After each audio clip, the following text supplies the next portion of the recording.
Hello, hello, hello. Tuesday night once again on the Untold Radio Network, and Real American Monsters is back in the driver's seat. We're back in command for the next hour or so. Glad to see everybody coming back this week. We have another great show for you with another great guest. We have Mr. Karl Sup from Arizona in the green room right now, chilling out, smoking cigars, doing whatever they do in the green room, and waiting to come out on the interview.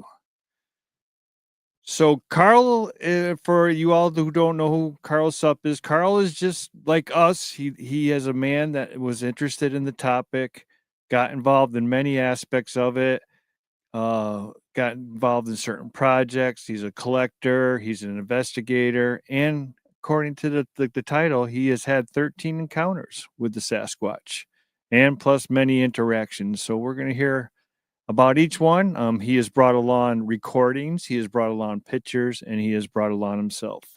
So it's going to be a great, great night.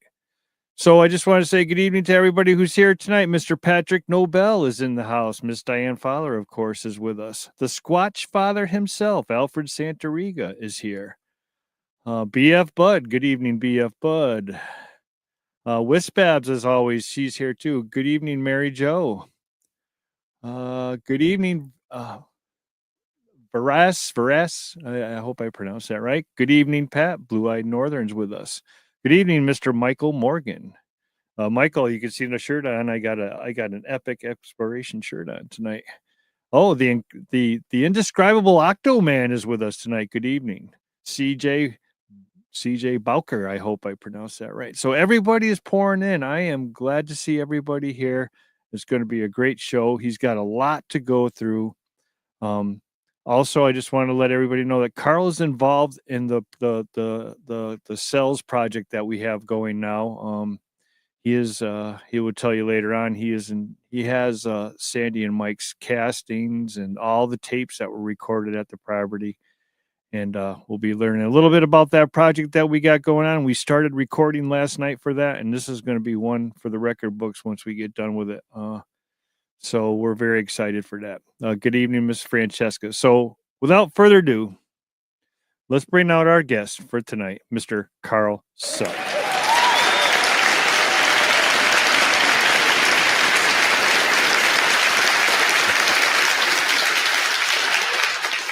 Hey, everybody. Good evening, sir. How are you? Very good, sir. Well, I want to say thank you so much. We've been hanging out the last few days, recording and getting things done with the other projects, and now you're a guest here tonight. So I'm excited. I went through all your stuff that you sent over today, and we have a lot to get through. Hopefully, we can see it all. If not, we'll have to have you come back again on another day. We're going to go interaction by interaction, folks, and that's how we're going to do it. And might get veered off a little bit on the way. And of course, we will do questions at the end in all caps. If you have questions during the interview, I will, if I catch them, I will star them. I don't know if the wrenches and that help me out can star them also. So if they can, please, if you see a question, star them. And then I can just come right back at the end of the show, hit a button, and I'll have all the starred questions. So then we'll have time for Karl to answer some of your questions from the interview. So, all right, Karl. So for anybody that doesn't know who Karl Sup is, let's get, let's let them get to know you, and let's give a little bio before we move on. Sure. So I am actually a software engineer, software consultant. I've been doing that for a very long time, decades. And of course, part of my job is a lot of travel, and a lot of times a lot of travel to the same locations. So it would be, it wasn't until I got really interested and started researching Bigfoot, kind of jumping in with both feet, that I had an assignment that was traveling every single week out to New York, and how that continued to build and so forth was, it became almost a second nature every time I was on location, if you would say. And I determined I ended up finding them in the location where not far from where the hotel was. So it was really, I came up with a great formula on how to find them. And in fact, there's been people that have reached out to me in the past and kind of asked me, what's your formula, or I live here and where do you think they are, and so forth. And they've gone to those locations and either had a sighting or found footprints or some other evidence, and I know it works. And I think a lot of you probably are familiar, with part of that formula at least. But it's worked. It worked in New York, and I'm not talking Manhattan. I'm talking actually Long Island, and it worked in Chicago, and it's worked in Atlanta, and it's worked in a number of other cities. So I have tromped on the ground looking for Bigfoot in numerous states, and if I didn't get to see one there, I certainly have heard them or interacted with them by making a howl and having returned howls or calls back. But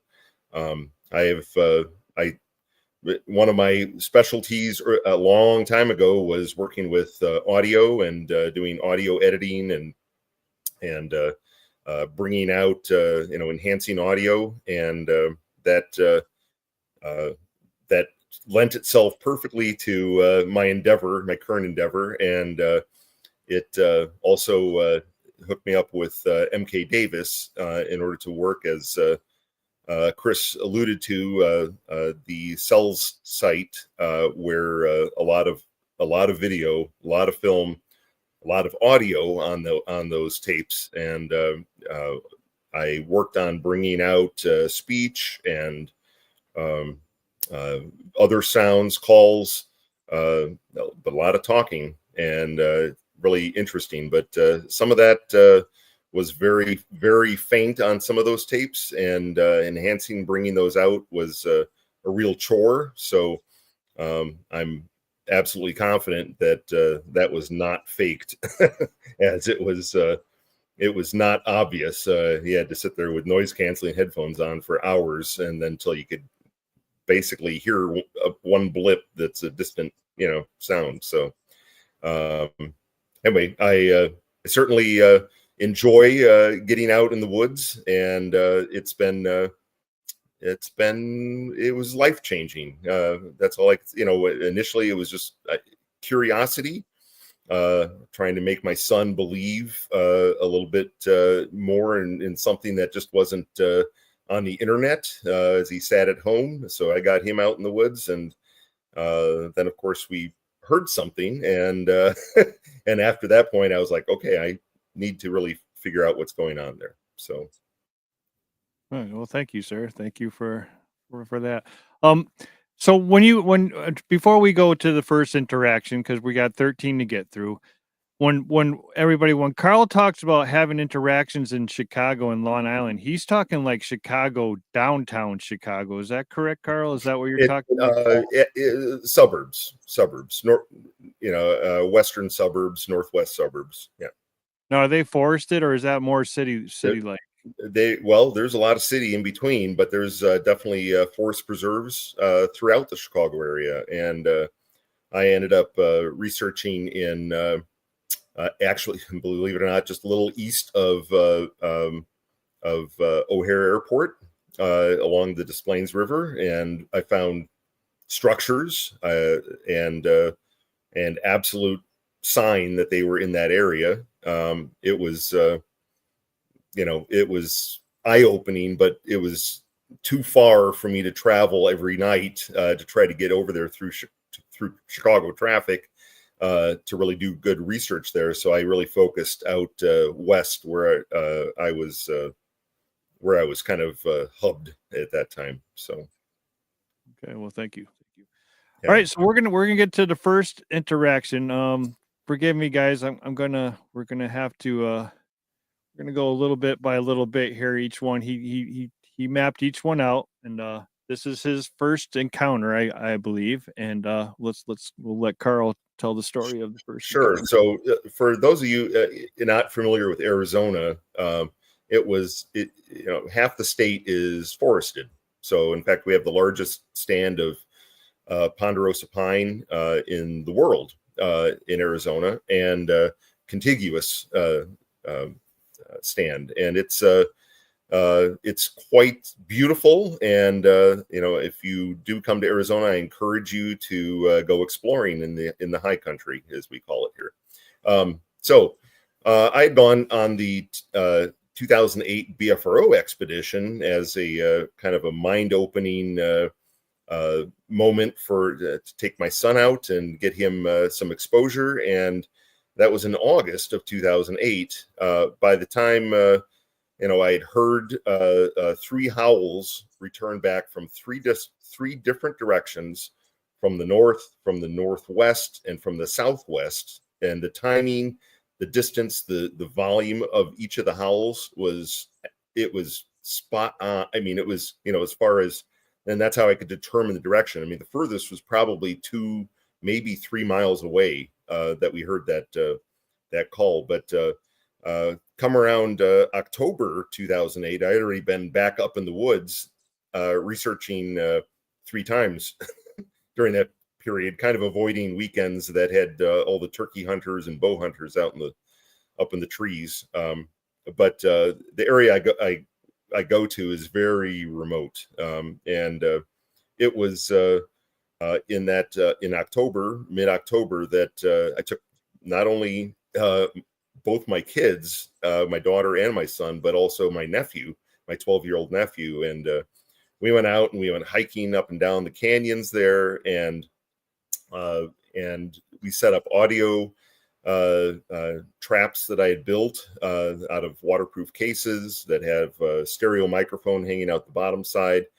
And, we set all those up, and, but the kids just absolutely loved the hiking and loved seeing all the different scenery, especially being it so remote, and there just wasn't a lot of people up there. And we had kind of packed it in for the night.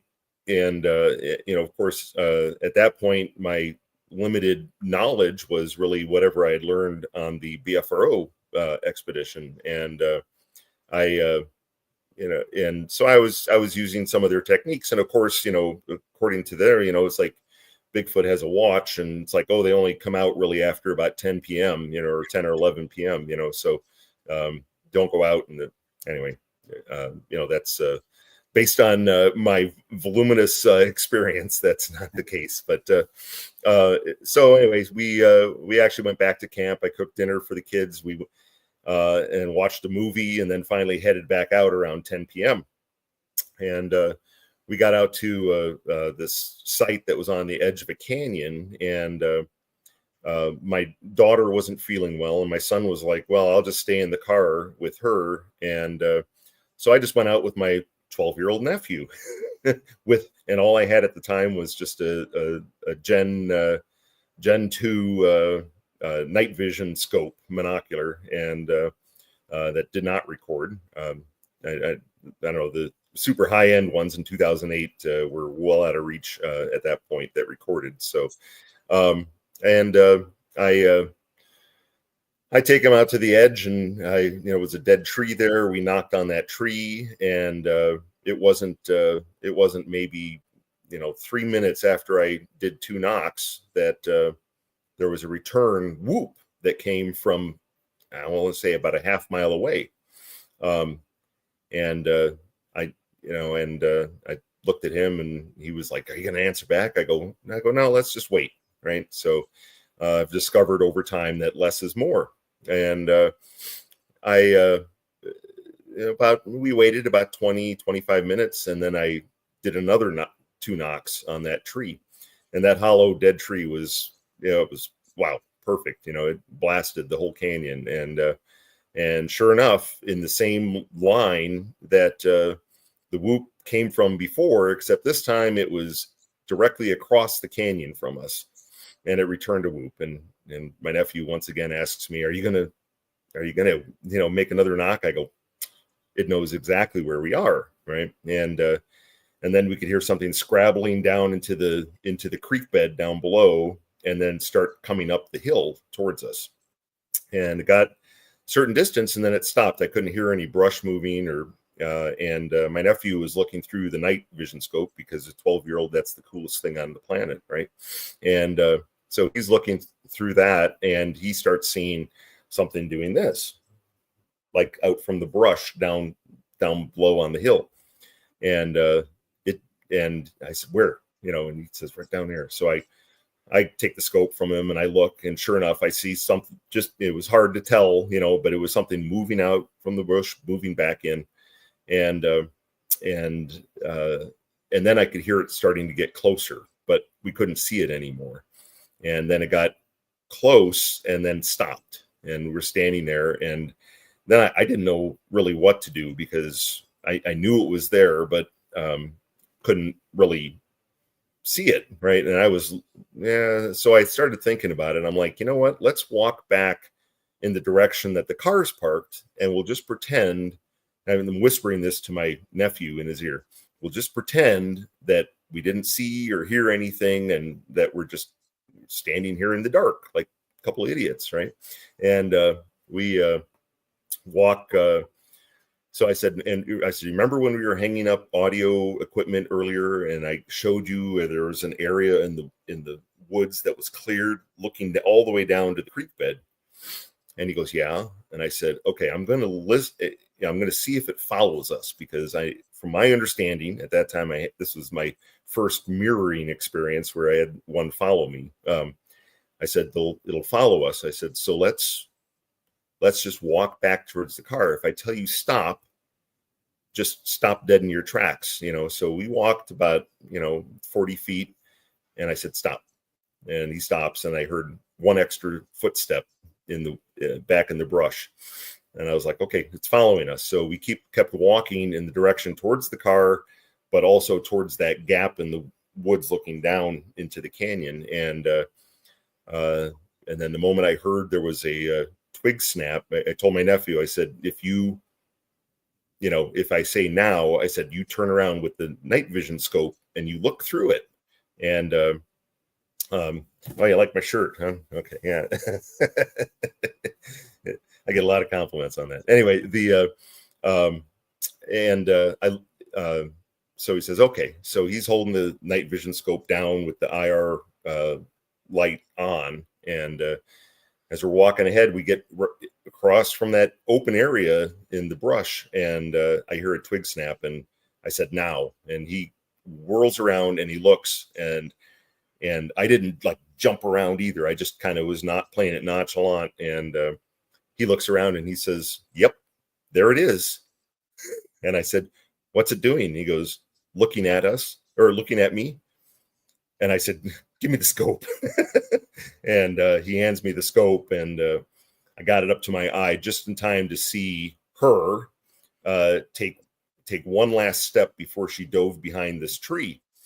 And you could see a profile of her left breast as she took that last step, but then went behind this tree, and then, oddly enough, stood behind the tree, but put her hand on the side of the tree like this. And I didn't realize later, until I recreated the event. I actually I went down on the hill, and the hill was extremely steep there. So to have, she could get into hiding, but it was so steep that if you didn't hang on to the tree, you would roll down the hill. So she hung on to that branch for at least 3 minutes. And this night vision scope had a little bit of magnification, and we were only 30 feet away. And you could see the fingernails, you could see the hair on the forearm waving in the light breeze. It was really amazing. But I always tell everybody, says, well, what about the fingers? Whatever. And I always said, well, the fingers were like hot dogs, ballpark hot dogs, and the fingernails were very ragged at the front end, not manicured or anything like that. But later on, when I did measurements, because typically if you go and if you're holding on to something, you're going to hold it at shoulder height, right? As you put your arm out in order to support your weight. And that was 69 inches off the ground is where the where the shoulder height was. So my estimate was that she was right around 7 foot, maybe 6'11", 7 foot, 7'2", somewhere in that range. But after a while, she took her hand off the tree, and then we couldn't see her, but she was still there because no brush was rumbling around. So we just sat down, and I tried talking. I tried a bunch of stuff, and then pretty soon I started hearing other sounds up the hill behind us. And then I started thinking about the fact that they're omnivores, and I've got my 12-year-old nephew on loan, and my sister-in-law would never forgive me if if he was eaten. But Karl, do you think that she thinks that you saw her, or did she just react to you guys turning? So that was interesting. So what my nephew said when he said she's looking at us, she said when he got the scope up to his eye, she actually went like that with a surprised look, and then immediately went and turned and looked back behind her as if like they couldn't have seen me or heard me. You know, what are they looking at type of thing behind me, and then turned back. And that's when he said, looking at me. So that was what happened in that thing. But he was so focused on the face that, you know, by the time I grabbed the scope, like I said, she was just one step away from the tree, but definitely saw a profile view. So, but like I said, 3 minutes was an eternity. We passed the scope back and forth, you know, numerous times, looking at the hair and the fingernail. Oh, look at that!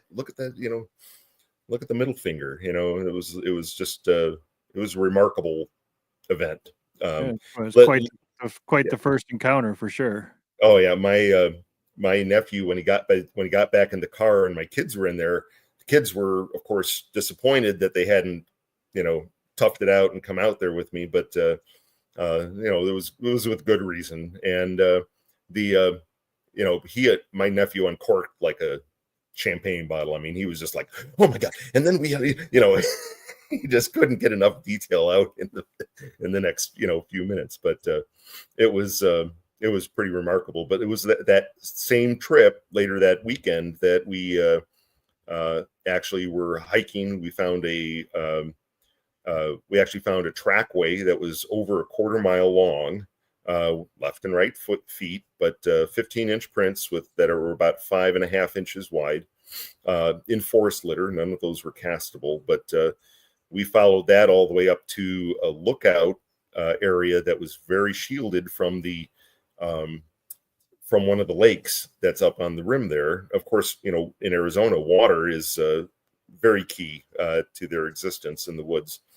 And that we got up to the top, and, you know, I'd been documenting the trackway all the way up there, but we get up to the top, and my daughter and my son were both, you know, anatomy and physiology, and they're both in the medical field right now. But my daughter says, is that, she goes, is that blood on the ground? And I looked down on the ground, and sure enough, here's all these blood droplets over rocks, over pine needles, twigs, and it was just starting to coagulate.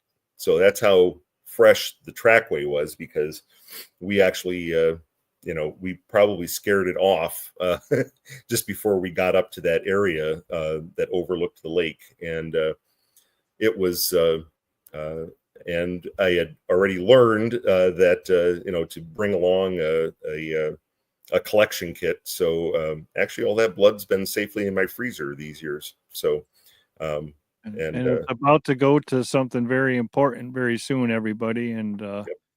We're going to be looking forward to hear the results on this one for sure. Yep. So, all right. So I have just come to realize that we're not going to get through all your 13 encounters tonight because that one took about 25 minutes. Yeah, but the first one was. Okay, but it was an incredible encounter, and that's why we're here. We're here to be aware. We're here to hear your side of things. We're here to hear your encounters, and we could always have you back again. And so let's hop. We're going to have to hop around. So Sure. Where would you? But I want to go to number 2 because I was talking to my friend Bud Honline today, and he actually asked me, about the Mongolian rim there, and Yeah. I think this is your if you were ever there. So now Yes. here Yes, we are, absolutely. your second interaction, Yep. and Oh, it's yep. It is. It's up on all the research areas. Not all of them that I've been to are up on the Mogollon Rim, but they're nicely scattered throughout Arizona for sure. But even in the deserts, which you should be surprised with, but there they are. But yeah, the second encounter, we actually, if you scroll down, I think with this one, yeah. So I I entered the canyon. I went into the canyon in order to cast some prints that another fellow researcher had found, and she had cast a bunch of these prints, and they were very small baby prints. And it was right after snow melt. In fact, the area that I normally go researching in, it's closed all the way from mid-November until about mid-May, typically. And this was maybe, I think, I can't remember, May 8th or something like that in 2009. And um, she called me up and she said, I cast as many as I could. Oh, there's the print. Yeah. And it was, all these prints were extremely fresh. They were in mud in a creek bed up on in this area. There was no tracks. There was no, in fact, that's I think that, no, that's not the gap, and that's looking down into the meadow. Anyway, the I had these baby prints were amazing because they were all in water that was incredibly cold. In fact, there was still snow on the ground, and like I said, there was no quad tracks, there was no dirt bike tracks, there was nothing else going into this canyon, post snow. And so all the snow melt, all these prints were all over the place. So she said, I cast as many as I could, and this was on a Monday. So I actually decided that I was sick on Wednesday and called in from work, and I just drove up. I grabbed all my stuff and I went up into the canyon and to go cast those. So I hiked around. I ended up not finding the location that the prints were in, but I did get a lot of hiking. And as I was coming into the canyon, I heard what sounded initially like a woodpecker. But then after about the fourth or fifth woodpecker sound that I was hearing, I could clearly hear it was rocks being clacked. So I actually, and when it was just, I mean, probably like, I'll say 20 in a row. And that was the only thing I could hear until there was a daytime knock on a tree right on the ridge above me, and it was incredibly loud. And as that knock occurred, suddenly all of these the brush just erupted about 50 yards in front of me. The brush erupted, and there was a lot of movement going up the hill, but I couldn't see anything. But I did find in that area a bunch of nests, and I think there was a picture that you scrolled by before, but it was it was up higher there. Yeah, so these nests were actually there, and there was 3, maybe 4 bedding areas that were tucked into all this brush that had been pulled together from down trees. It was, a lot of it was fresh, and so I didn't really react. I just continued on my hike like nothing bothered me, and went down looking for these prints and stuff. But of course, in my mind, I keep thinking about this, and I kept hearing something above me on the ridgeline that was I don't want to say stalking, mirroring me. And finally, I kind of gave up, and I decided I was going to head back towards the car because it was early afternoon. It was 1:30 in the afternoon. And I get back up into this meadow area, and as I got to the meadow area, there was a split in the canyon, and I couldn't remember if I came up the left side or the right side. So I was going to get out my my GPS in order to where I had pinned the car, and I actually, as I'm standing there getting my pack off and I'm digging out my GPS, all of a sudden I hear a twig snap up on the ridge. Of course, I'd been hearing that all afternoon, and I looked up, and all I saw was something move really fast and go duck behind some brush, big brush, and I thought to myself, okay, if it could have been an elk, could have been a deer, could have. I don't think it could have been a bear, just from the size that it was, but. I was like, it's an elk or it's a Bigfoot.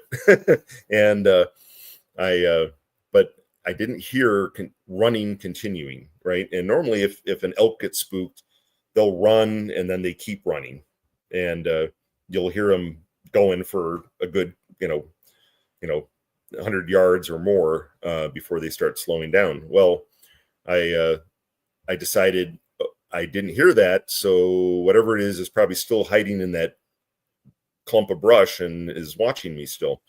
So I got my camera out. I had my camera in my hand, lens cap off, and it was the SLR. Wasn't like my cell phone or anything like that, but I'm holding the camera up, just so I'm not like pointing it in that direction. And I start walking up towards where that brush is, and I got basically down to the bottom of the hill, and it comes running out of that brush along the ridgeline. Now, like I said, it was 1:30, quarter to 2. The sun was just over the peak, so it was actually shining across the ridge, so it was backlighting the subject as it ran, and it was huge. And if you've never seen one run in the day, I'm telling you that it was shocking to see the size and the speed at which it took off. And it was one of those, camera in hand, right? I mean, I could have brought the camera down and taken quick pictures, right? But my personal reaction was, because if you've ever seen something that massive running that fast, and I have to say 30 miles an hour at least, and ran along the ridge line in between trees. So there was, you almost got like slices of it as it ran through there. But the thing that was most notable, it had a orange and brownish hair, with definitely orange tinge. But as it ran, it ran completely smooth as it ran, and the hair was the only thing I could describe it as, like a L'Oreal commercial. It just flowed as it was running. It trailed And behind. yeah, it was and by the whole duration was maybe 2.5 seconds, and by the time my brain and my body reacted to say, wait a minute, camera, and I started getting the camera down, it was gone. I mean, it was that fast. But I did go up to the area where it had been hiding, and surprisingly, you would have thought the forest litter would have just been ripped up to hell, and it really wasn't. It was I don't know how it got that acceleration without really pummeling the ground there, but Right. boy, it was Digging fast. in, digging in to get that start.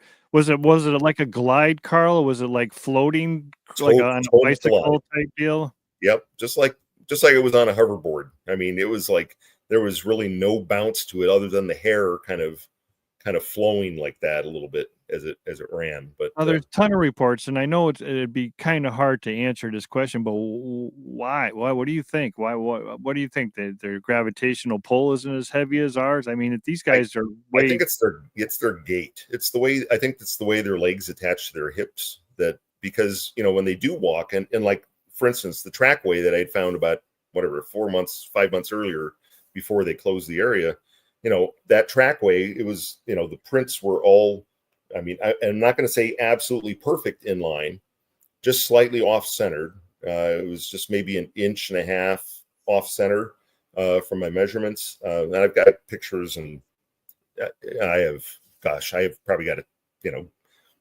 terabyte of photos from a lot of the research, but it's and I think just the way, and I think just the way their hips work, it allows them to run super smooth like that. So I never even thought of that, Carl, and that is a great answer. The gait, because our gait isn't that long, so that's where we get our bob and weave, because it's such a short gait. But you got a 5 foot, 6 foot gait, you're not taking as many steps, and you're less effort, and you're moving greater distance. So then, wow, that's a great answer, Carl. That's a great answer. I've thought on this a lot. Never thought of that. That's a great answer. Awesome. Yeah. So right. I just headed back to the car and got back home, and I just couldn't wait to tell everybody that what I saw, especially the daylight. I didn't expect, but my opinion is that was a sentinel, someone who was watching over the family unit that was sleeping in those nests. And then, and that was that whole woodpecker, knocking that I initially heard, but they weren't paying attention. Everybody was sleeping soundly, and they had to resort to a big tree knock. But I'm sure that was the same individual that I saw that originally did that knock. So, do you think they use the same nesting spots, or do you think they just make them, use them, and then never come back to them again? So it's interesting. So there is a couple nesting sites. So I'd been back to that nesting site several times, and I never found any new materials placed into that nest. So everything else kind of died out, browned. They were just twigs, and you could tell nothing had been sleeping in there. The same way I found this other nest that was in the next canyon over.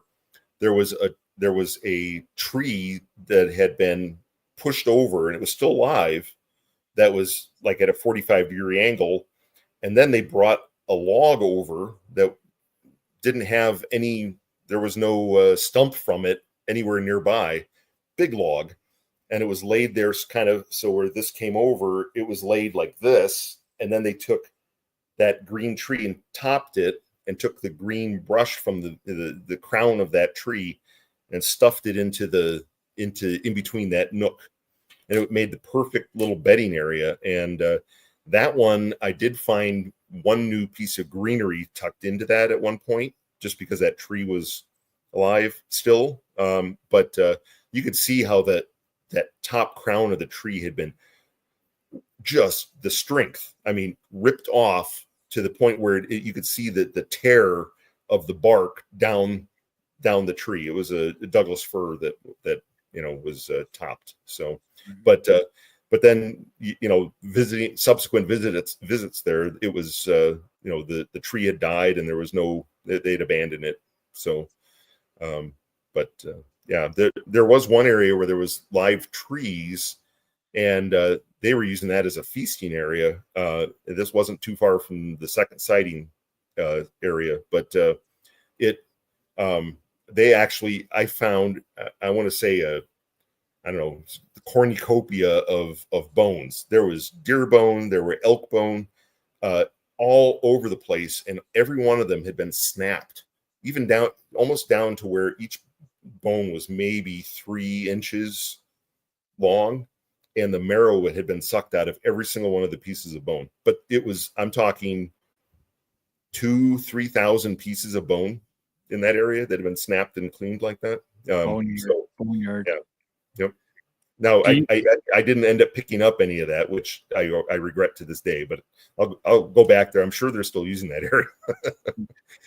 Do you think they stopped using it because you discovered it? Do you think because they were discovered? Do you think they no, I think they after they get another one, they don't stay in the same area with those nests. I think they rebuild them elsewhere, just to keep keep the shell game going.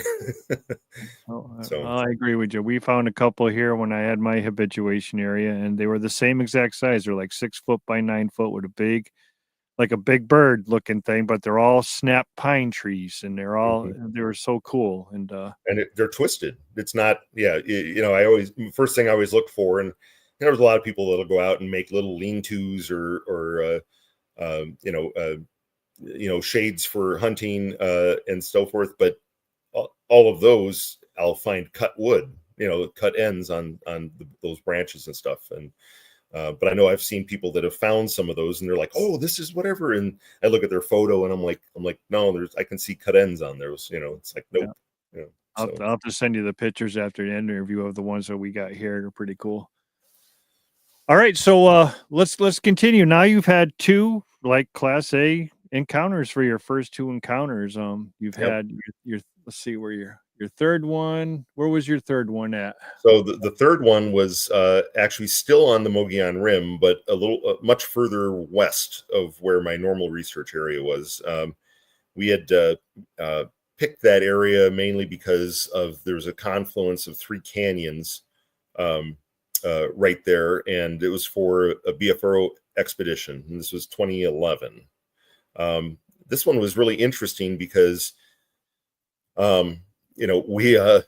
went. I actually got one of the participants. They actually got to have a Class A that I didn't have, just because of my actions that brought this individual in, and they ended up seeing it, and I didn't get to see that. But and that was at night. I don't know if anybody's been on a BFRO expedition, but they'll get groups into multiple areas in order, at distance, and then have somebody like myself who has a very deep voice and howl, in order to attract or to get action going in a certain canyon. And so we were at one end of these 3 canyons, moving in actually the far side, which we had to drive clear around the whole canyon structure in order to get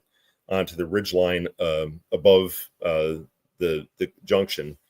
And I made calls and howls and stuff, and then pretty soon we started hearing something coming towards our area. And of course, we could hear the other researchers across the canyon and stuff, but there wasn't any real action. There was no responses from anything in the canyon, but something was coming towards us, and then it stopped. It stopped crashing through the woods, and it was totally still. And after a while, everybody started getting a little nervous, so we left there. And by this time, I actually had purchased a FLIR HS 324 Command, which is a handheld thing, but it has you got one of those? Yeah. That's what I bought my first. They're not cheap. I mean, I went out and bought it mainly because of my first sighting, where I was sorely disappointed that you didn't record. I didn't have a recording. So here we're driving back out of this road, this rough remote canyon, right up on the ridgeline on the far side. There's nobody else in that area on this, and it's just one road in, one road out. And as we're coming out of that on that road, I rolled down the window because you can't see through glass with the thermals, unfortunately. But the woman who was riding in the back seat was using the thermal and looking out the window, and I was just going 3-4 miles an hour because it was really rough road, 4-wheeling it out of there. And all of a sudden she yells, and I gave her instructions. Here's where the record button is. And as we're driving up that road, she sees a thermal hit just maybe 30 feet off the road in between 2 trees. And it's just standing perfect profile where you can see a gap in between the armpits. And it's just standing in between the 2 trees, Well, the moment that she yelled out, what she saw, I slammed on the brakes and I threw it in reverse, and I went back down the hill, towards that area, and we got out and we measured the in between, but it wasn't there anymore. And but I got out and measured in between the trees and stuff, but it was very broad shouldered. But armpits is what that was what she saw. Armpits and no neck. That was the thermal blob she saw. But we get further on that same road, and we come around the corner, and it was in the direction that we heard it approaching our area where we were kind of set up for the night. There is a giant pile of steaming poop right in the middle of the road. I mean, it was almost just like I don't know. It was a sign. I took it as a sign, and of course I did collect some, but the BFRO took it and said, "Oh, it was nothing. It was okay." Well, it wasn't nothing. It was still steaming when I collected it. Well, that's the best time. That's the one you want to collect it. You don't want to collect it any later than that. So it took us a long time to get back into camp. So I still didn't get to see that one, right? So I get back. By the time we get back into camp, all the other teams that were out in the canyons had beat us back there probably by a good 20-30 minutes. So we get back, we pull into camp, and I park, and I left the thermal in the car, and we walk up to the camp. Well, as we're pulling in, I hear knocking, and I hear whoops, and I hear howls, and I'm like, and I pull it, and I was like, what in the heck are you guys doing? They're doing it just from around the campfire, and I said, unless you want to draw them into the campsite here, they're going to get pissed, Well, so the one woman who was in the backseat of the car, she starts going off and telling about what she saw, and everybody's asking her questions, and we're all talking about the evening, and within probably 10 minutes later, there's a knock that occurs right on the edge of camp, and I'm talking booming. If you told me that somebody stuck a piece of dynamite in a tree, I mean, it was just boom, this tree, and it was right where one of the other expeditioners had their car parked. He looks over, and it wasn't far from his car, so he jumps up and starts running over towards his car. And as he's doing that, in the campfire light, you see the stick come flying out of the woods right at him, and it actually whizzes right past him and hits his car. And he puts on the brakes and he runs back to the campsite, right? So the first thing I think of is I'm going to go get my thermal. So I get up and I start walking back towards my car from the campfire. And at the same time, the organizer of the expedition, she starts walking back to her van to go get her thermal.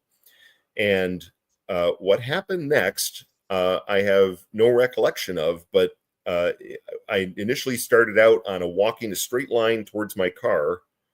And the next thing I knew, I'm about 40 yards away from my car, and I'm just standing in front of some brush. I completely lost that time. I have no idea how I got to that location. Okay. The same thing happens to the woman walking to her van.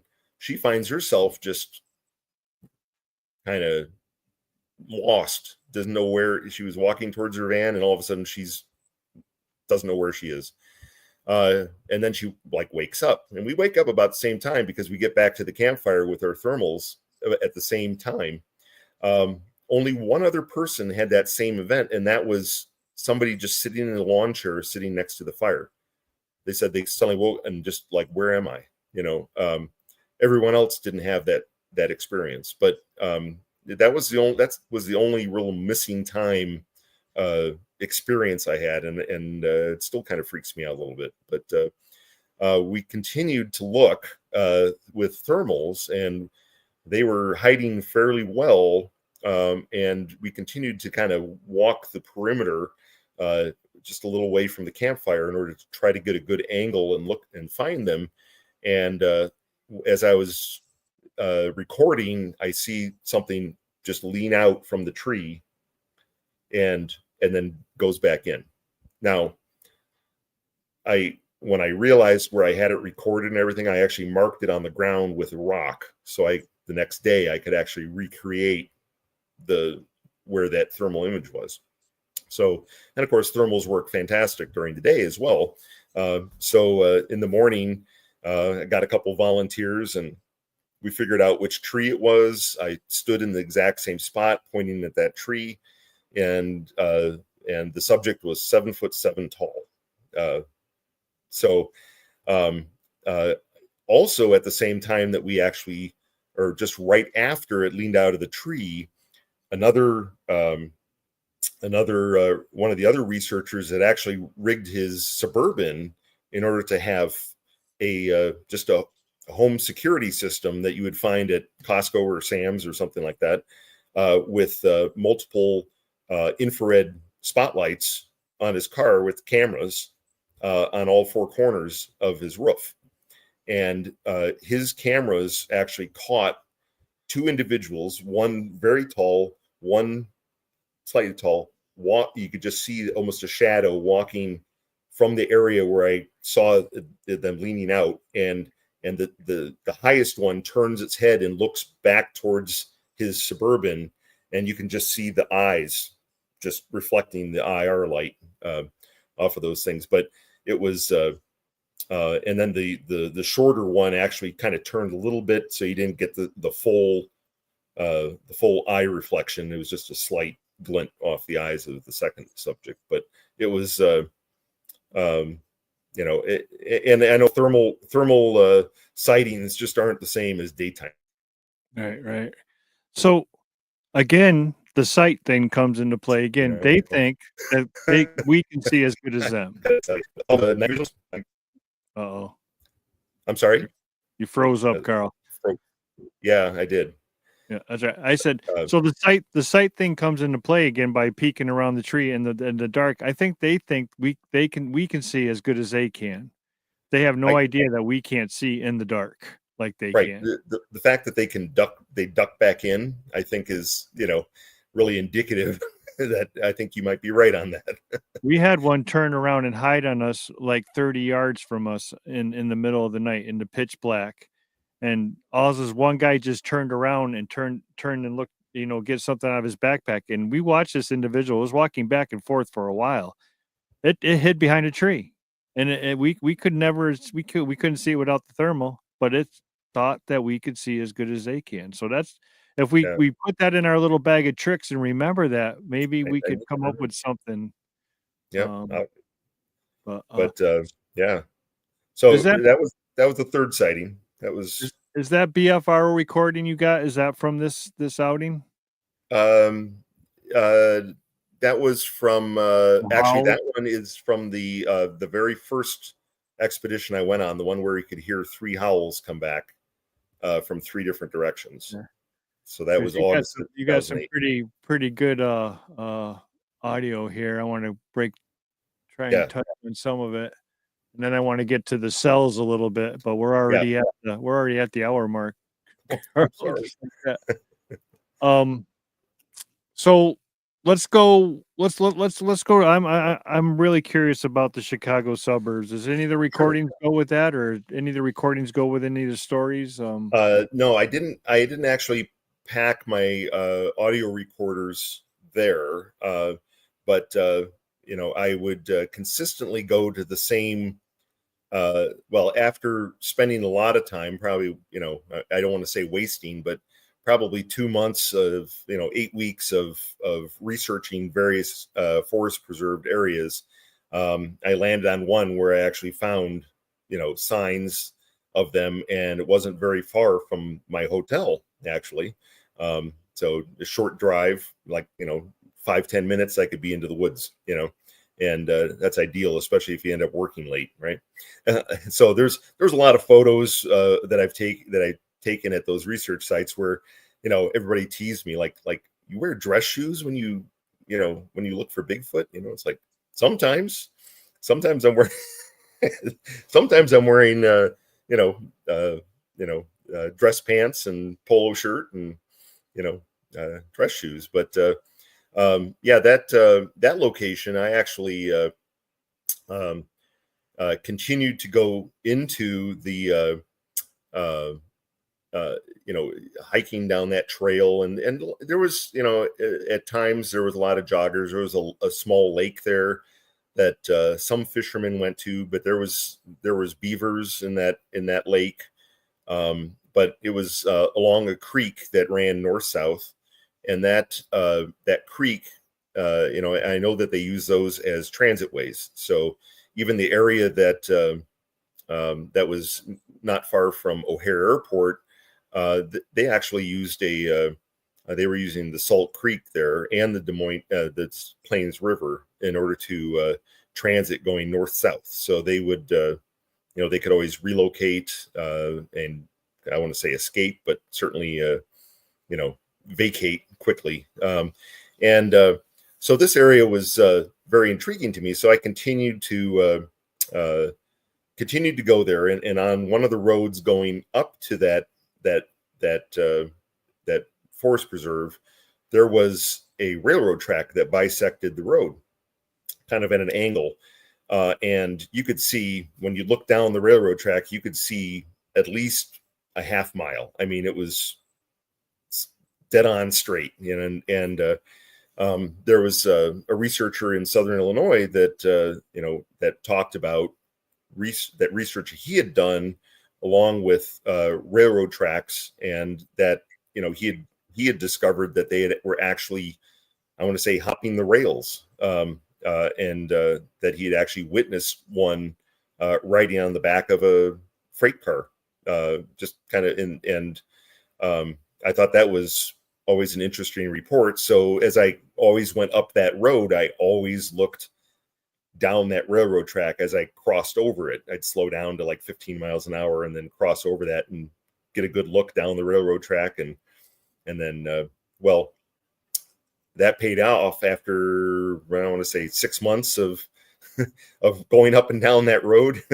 I looked across that road as I'm crossing, and probably a good, I want to say 100 yards away from me, there's a large, dark, hairy individual crossing the railroad track, and just took one step on one side, one step in the middle, one step on the other side, and it went down the hill into this deep brush. Well, I came back and measured, and of course, walking around on railroad tracks is not for the faint of heart, especially when trains come through, right? And I don't know if anybody's seen Stand By Me, right? You don't want to get caught on the tracks, and so I'm out there measuring and determining exactly where it had stepped from what I saw. And when I looked down the hill, and it was super steep. I mean, this railroad bed was like this, and looking down the hill into that deeply wooded area, you could see probably 20 to 30 prints that were down at the bottom. And there was at least 3 or 4 sizes of prints down at the bottom. There was really no way for me to get down there without breaking my neck. And everything else was a bushwhack, muck run. I mean, it was inaccessible. I couldn't get down there. So I took a lot of pictures, zoomed in, took a lot of pictures. But of course, as I'm walking back with a tape measure and I'm wearing all my dress clothes, right? All of a sudden, woo, there's a sheriff's department, there. What are you doing? Especially post 9/11, right? What are you doing on the tracks? And I didn't actually tell him what I was doing, but I think he took my word for it, mainly because of the way I was dressed, which worked out great that day. But so in that in the area near the pond in this forest preserve, like I said, I kept going back in there, and there really wasn't a really good area to do gifting like I had done when I was out on Long Island, and got a lot of gifts in return. But I did find back in there a really good structure that had been built almost like a teepee look. And I know I sent you a picture, but I'm sure it'd take you too long to try to find it. But it, I'll find it. You keep going. okay. Okay. Yeah, I think it says the email said sighting number 6. I'll find it. Or sighting, I don't know, Chicago, or I can't remember anyway. But I kept going back into that area. Well, the one time I'm hiking back past the lake. I'm pretty deep in the woods, and all of a sudden I hear brush moving. Well, I'd seen deer in this preserve before, and I get come around this bend, and I hear some brush, really rustling, and it sounds like maybe 1-2 deer coming through the brush. And so I get my camera out, and I'm holding up I got my camera on my cell phone, and I'm holding it up, and I'm about to take a picture, and as I'm just ready for these deer to come bounding out of the tall brush across the trail, all of a sudden the sound stops as quickly as it started, and I was like, well, that's weird, and then I hear rustling sound, but now it's vertical, it's up in the air, and I'm like, what is, why am I hearing this? And I look at this tree that's, I don't know, probably 50 yards away from me. And up at the top of this tree, I see this arm reach out from this nook up at the top where the branches kind of split. And I see this arm reach out, long arm, black hair on it, completely solid, reaches out, grabs this big branch of new growth and pulls it into that center nook area. And obviously immediately I was like, oh my gosh, there's one that it's treed. What am I going to do? I'm not going to climb up there, but so I hustle down the trail and I find the tree, and I get under the tree, and I'm looking, and I just cannot see it up in that nook. I can see there's tons of greenery in that nook. I know right where it was. I know I'm on the tree, and yeah, there's a picture with 3 photos if you want to pull those up. So Yeah, I actually the one you told me to go to was actually looked like Colorado or somewhere like that. Sighting number 6. Oh, sorry. Oh, it's all right. So there was 3, like I said, 3 branches that came off of there, and all this greenery is bunched into the middle there. So I decide, and not far from this tree was a meadow that was, like started about maybe 100 feet from the tree. So I walk over towards the meadow as if I'm not, really that interested, and I hold up the camera and I take a couple of pictures of the meadow, and then I turn it around into selfie mode, and I'm trying to take a selfie just to see if it leans out or looks, shifts in order to take a look at me, since I've got my back turned towards it, and trying to learn actually from the cell site,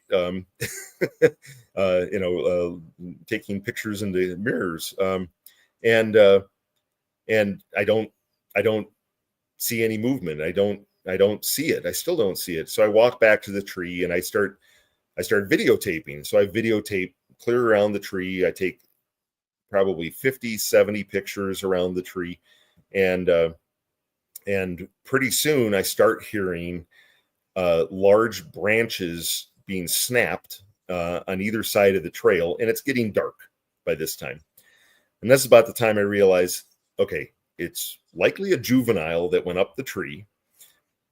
Mom and Dad are kind of okay, we've had enough of this Yahoo.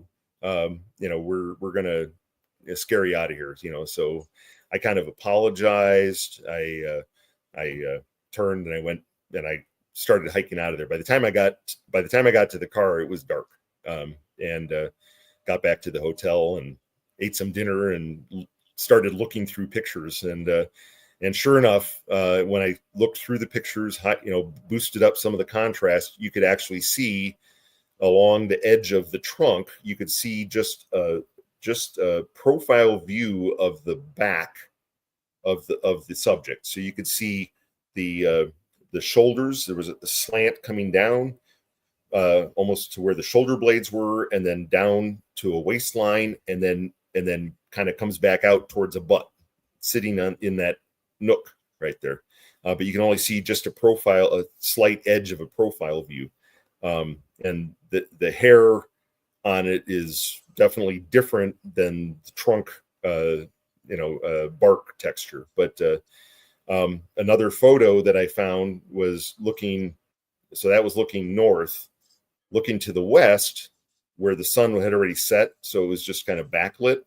You could actually see through the brush. You could see the trunk right here, but you could also see an outline of a head, a silhouette of a head in behind all this brush.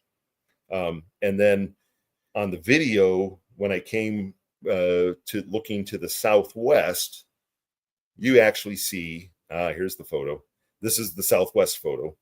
So you can see the trunk right there, and you see the greenery, and it's right there. And in fact, the hair texture on the head, and of course it was dusk. The sun had already gone down, but you can see the gray skin on the face, eye sockets, brow ridge, even possibly ear there. I'm not sure, but yeah. Yeah, definitely there's definitely something there, that's for sure. Yeah, that was that's actually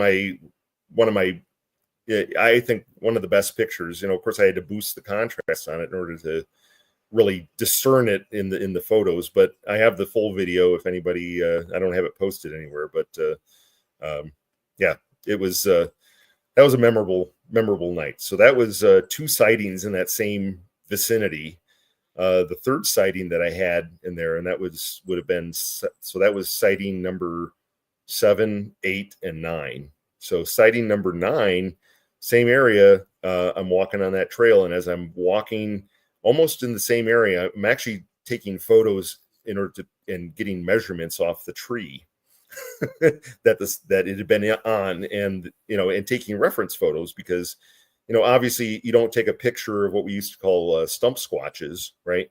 And then say, oh, I took one picture and that's a Sasquatch right there, right? And it's like, okay, no, go back the next day, go back a week later and take a picture of that same exact pose. And if the stump is still there, obviously it wasn't a Sasquatch, right? If it's gone, now we've got something to talk about, right? So I'm always my biggest skeptic on a lot of these encounters, but not everything that snaps in the woods is a Sasquatch, just letting you know. There's a lot of squirrels out there having fun with you. So I get back to that area, I'm taking measurements on the tree and stuff, and really close by, all of a sudden these branches start snapping again. How far was the pic taken from? That photo I was probably it's up in the tree, probably 30 feet up in the 35 feet up in the tree. And I was probably about 30 feet away from it on the ground, is where that picture was taken. So, but I get to that area, and this is 2 weeks later, and all of a sudden something starts breaking sticks, right? And they're loud. They're like probably good inch diameter sticks. Pow, pow, right? And the brush is easily 5 foot tall, probably in this area. Just a lot of weeds and typical Midwestern growth. So I do the same thing, right? I walk over towards the meadow and I pretend like I'm just taking pictures of the meadow again, and flip it around into selfie mode. And in selfie mode, you see this head come up above the brush line, like, look at me, and then down. So I've but several photos of a dark head looking at me right there, and then going back down, but it would snap twigs, and I was laughing at it. And but when I came back and started taking measurements again, it actually it started to do infrasound, which was interesting, but it started very low, but audible. So I want to say in the, probably 22 hertz down here. But it went, and then it dropped off, and then I couldn't hear it, but I could feel it. Right. But it started in the audible range and then dropped down, which totally surprised me, and then I started laughing. Actually, I was just like, I said, I just went like this and it stopped. the sensation stopped. So that was what I consider my ninth sighting, even though I didn't, it never was looking at. In the moment I started turning around, it ducked back down into the brush. But I got it on camera though, at least. So Karl, why do you think you have been, some people might think it's a curse, other people think it's a good thing, or you're lucky. Why do you think it is that you've had these encounters more than one? Why do you think it keeps on happening? Is it your habit? Why do you think it happens? I think it's my habit and my attitude. I had researchers early on telling me, like, oh, never take a gun on a thing. Well, if you've been in Arizona and if you've been mirrored by a mountain lion like I have, you're taking a gun, right? They know. I mean, a couple of these sightings, I was packing when I had the sighting, and they know that gun is not for them, right? It's for the odd bear, which I've probably seen 25, 30 bear in the woods of Arizona, and 29 of them ran away, right? It's the one that says, give me some food, that that makes you want to say, wait a minute, I need to be packing my gun, right? So, and no matter, even though I'm 6'5", and I was wearing a light jacket, I took my jacket and I made myself really big. So what did the bear do? He stood up, right? It's like, okay, I'm in trouble now, right? But also in the area that I go to a lot, they come. By the time I get to campsite, there's been times where I don't even get one lawn chair out of the back of my car, and they're clacking rocks near the campsite. It's like they know I'm coming. That's my only and I go, hey guys, how you doing? But I know they know me. The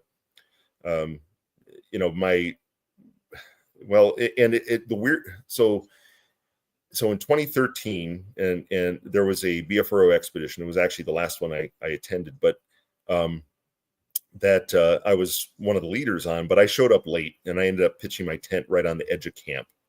Of course, we had gone out at whatever it was, 10 p.m. in order to do calls and get action going. And we got back to camp, and so I turned in probably 12:31 at night, and it was cold that night. It got down to about 24, 25 degrees that night. And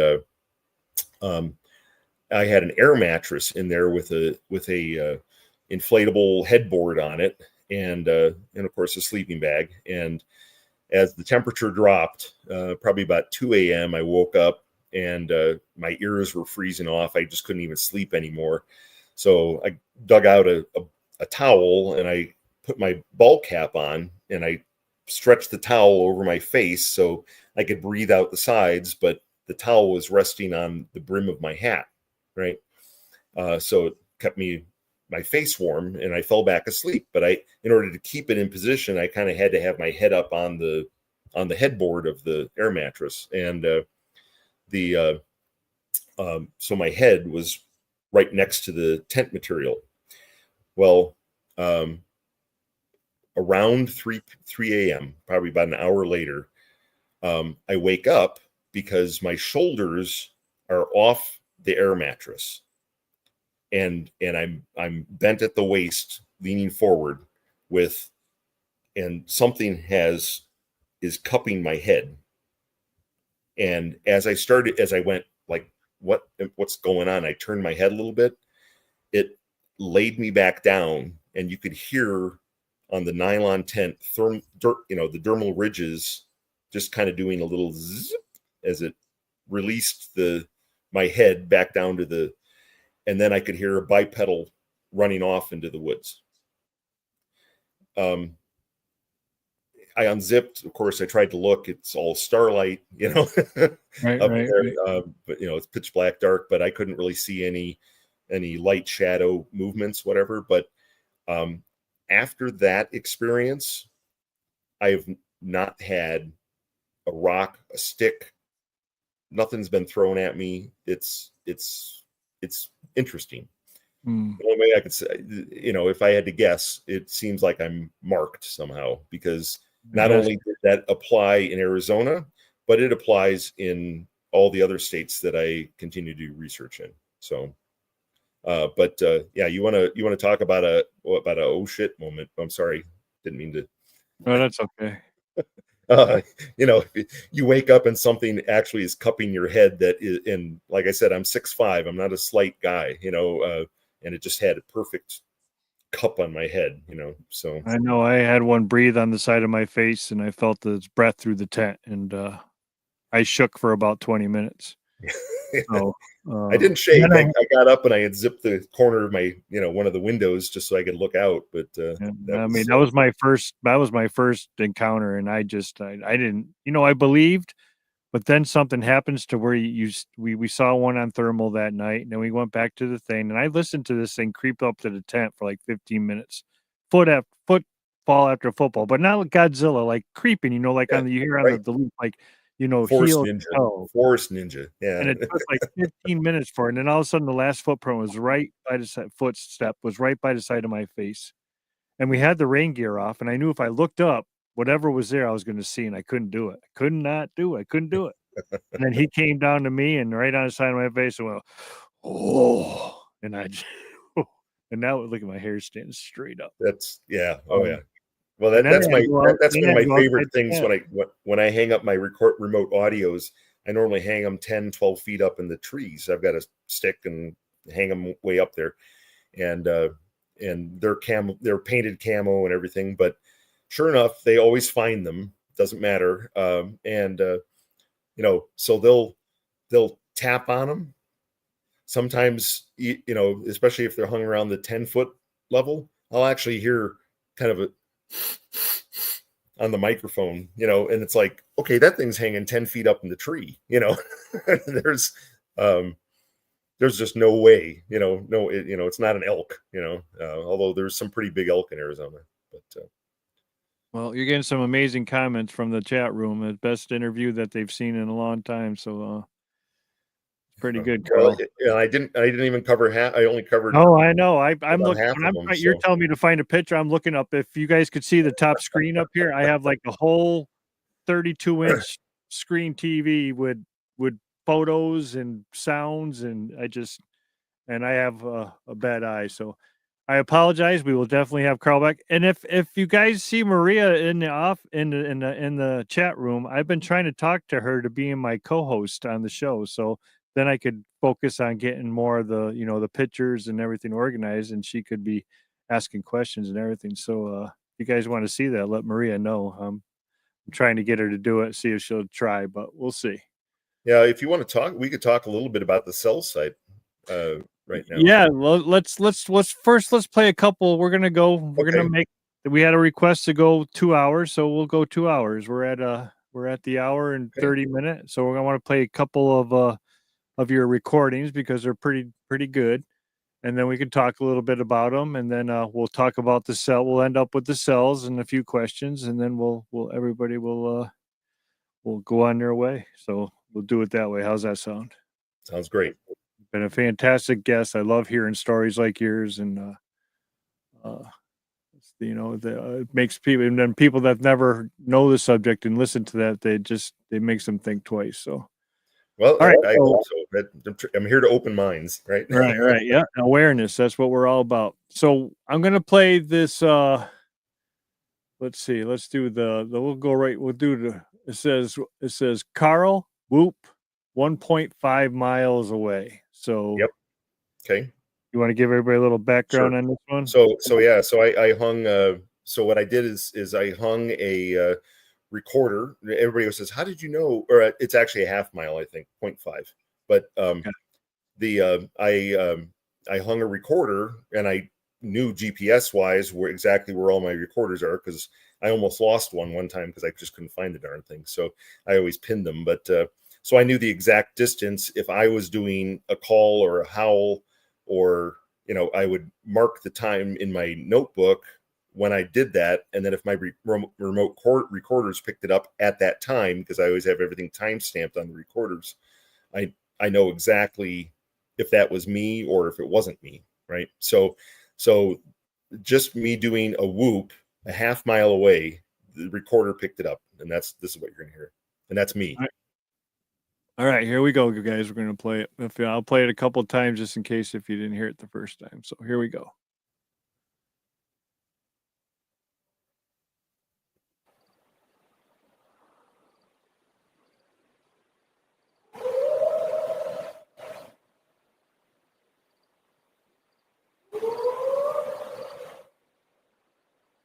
So that was me a half mile away.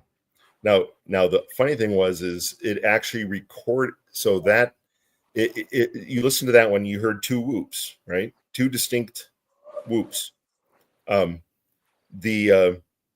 funny thing is there's also one, I think, that might be on there that says Karl whoop source or something like that, and you can actually hear me. I only whooped once, so that was a recorder that I had near me at my location. I whooped once, but that recorder a half mile away, something responded almost immediately to me, that almost mimicked me perfectly. But it's a howl, it says. Oh, there's a howl. Okay. Yeah. So we'll play that one now. We'll play Karl source howl. Here we go. Okay.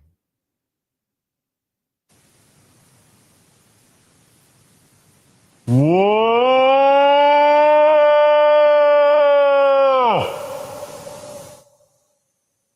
So yeah, that's me. Now, when you hear me a distance away, it sounds pretty good.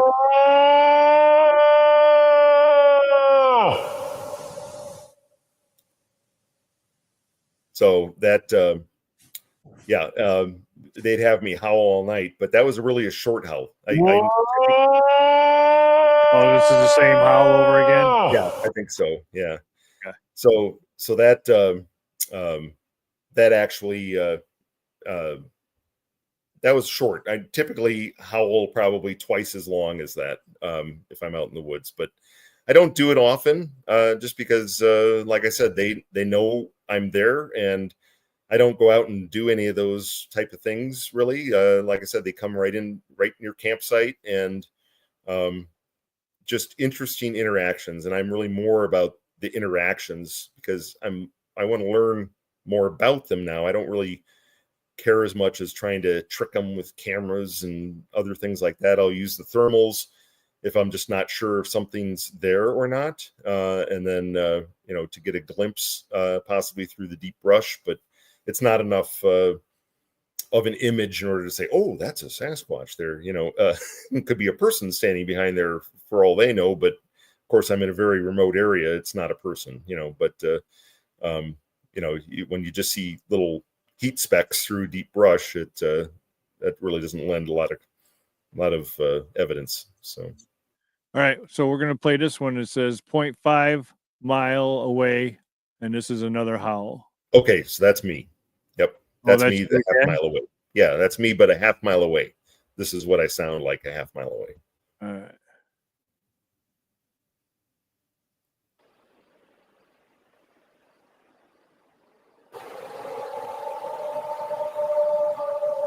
So that's the other howl on the recorder now. That's right. So that's me, but yep, half mile away. But it's really funny. The longest distance, we had a group that was at one location. They had me do a howl from the location I was in. I was 2 miles away, and they actually heard me. So that was a surprise, and I didn't find that out until much later that they actually could hear me. So, but yeah,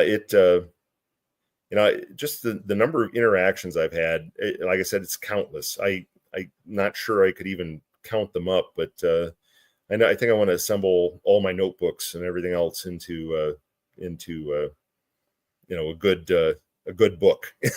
Well, your So, interactions are laid out good. They're laid out nice, and the pictures and descriptions are. Did anybody find those? Or those anywhere? Do you have like a website? they're out on ghosthuntingtheories.com.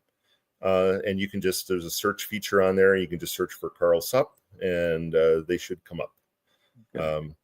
Or search for Long Island. I didn't actually have a sighting on Long Island, but wow, I was close to having a sighting on Long Island, but I just my poor feet my knees couldn't move fast enough in order to catch a glimpse of it. But saw the brush moving right where it had dove into this brush, and then it started throwing acorns and little pebbles at me and stuff. But that one actually stunk bad.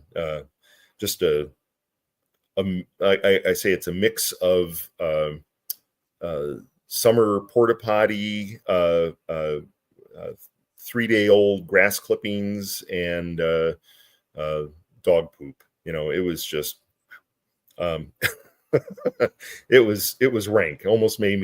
It definitely made me gag at the time, but I actually toughed it out and walked through the scent trail several times just so I could get a good description of it. It was. It didn't dissipate quickly. It didn't come and go. It did not. No. The path that it ran, that stink was all the way through that path that it ran. When it got down to this lower area where it was a deep brush and it was just chucking acorns and pebbles at me, but and I left, and when I left, I was hiking back out of that wooded area, and it was probably a good, I want to say, third of a mile away. And as I'm walking back towards the car, all of a sudden, I walked right through another stink trail. So it had left that area after I had left, and then double backed around like to keep an eye on me, but it crossed the trail, and I got another whiff of it on my way to the vehicle, so I'm just grateful that, when I'm staying at hotels, I have concierge service. So I go up there and I get as many apples as I need to in order to gift them out. And, and they were well received, but it was, it's always fun. We got something titled Arizona Double Cabin Howl. Okay. So this was recorded by actually someone who is a Phoenix police detective that I've been on several times with, but he was at a place called Double Cabin up in the mountains, and it's just a I want to, not a wreck, but a cabin that has seen better days, and he was camping up there, and middle of the night he hears one howl, and so hear it howl twice, and then he starts. And then you hear coyotes join it, and then he starts moving around in his sleeping bag. This is why I like hanging recorders outside the tent. But and then you hear on the third howl that it does, you hear the coyotes with it, but you hear the Sasquatch then join the coyotes in the howl. But so you hear this very low call. So you can go ahead and play it. Okay, here we go.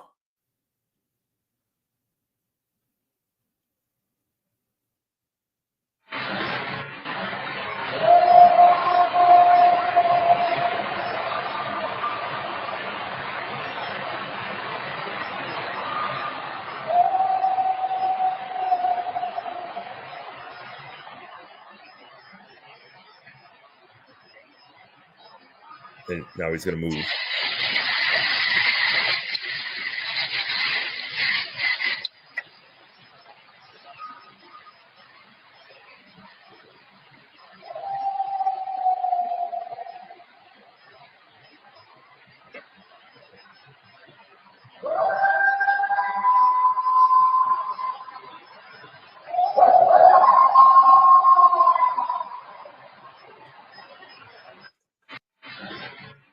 So yeah.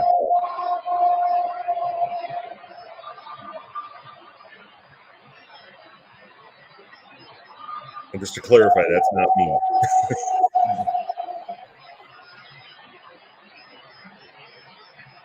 Is this playing over again, Carl? Yeah, it's done. Yeah, that was the same recording. Yeah. So yeah. What's now they like to stay hidden, and this is what I've always thought about. They like to stay hidden. They like to stay out of sight. So why are they screaming in the middle of the forest? Well, why do you think they're vocalizing like that? Just I'm here. This is where I'm Right. at. Why?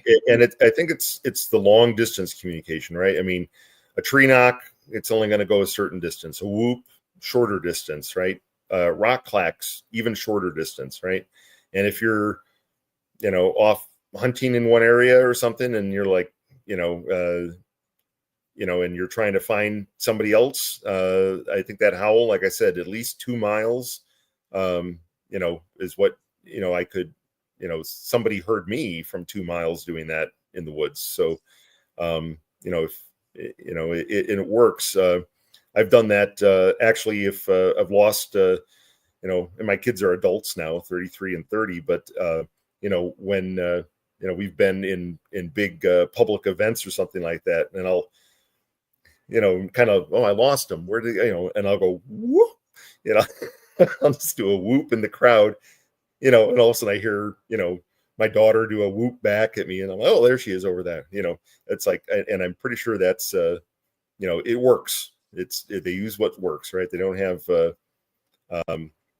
and I see somebody asking about Mitch Wade. No, but I had talked with Mitch before he had passed away. And I had actually had an experience in the area that he researched a lot in, but at the time I didn't know. It was a March, a March day, which was supposed to be a nice hike in these mountains of Arizona, but we had a freak spring snowstorm, and walking up into this area, suddenly I see this trackway that came up out of this canyon across the road that I was ankle deep in snow on, and then up the steep hill on the other side. And I remember thinking at the time, well, that's weird. Those tracks are like in line, like someone was running, and somebody was with me. They're like, well, maybe that was a deer, and you're just seeing the, but we didn't think anything of it. That was 1990, and a lot of the hiking and camping and trekking that I did all over Arizona at that time, I wrote off numerous things where it was just like, what was that? I don't know, or oh, maybe it was a wolf, or maybe, maybe a bear got a javelina, and that's a weird sound that we don't hear, or something, odd like that, right? And we just discounted a lot of that stuff. So, Right before we get too far, there was a question that Al Santoriga asked a while ago, and seeing how we've gone past what I usually do, I'm going to show this right now. sure. And this is when you had your missing time. He asked if you had any ill effects from the missing. I had no ill effects other than being a little disturbed that I had no control over my body or my mind during whatever period it took. And when I turned around, I was lost. I was literally staring at a bush that was just dimly lit with, the campfire light. So I was probably a good 100 feet, 110 feet away from the campfire, and just standing right, this close, to the brush. And then I was just like, where am I? And then I saw the campfire, and then I looked over, and then I could see the campfire, reflecting off the taillights of my Durango. And I turned and I started walking there, but I was just like, it just was a weird feeling, in order to not have control. And I don't know what to say, a time jump. I don't know. and why I changed direction. That's the other thing that always puzzled me. So it's like somebody takes you over, takes control, like a remote control car, and you're no longer in control. No, like I was asleep and I just woke up. That was the feeling, and it was late, but I was not asleep. Yeah. It's like you're awake, and you can see, because we happened to me and Larry one time at our area, and it's just like And then all of a sudden we look up, and I look up, and I'm like, where the heck are we, Larry? And we did pattern hikes.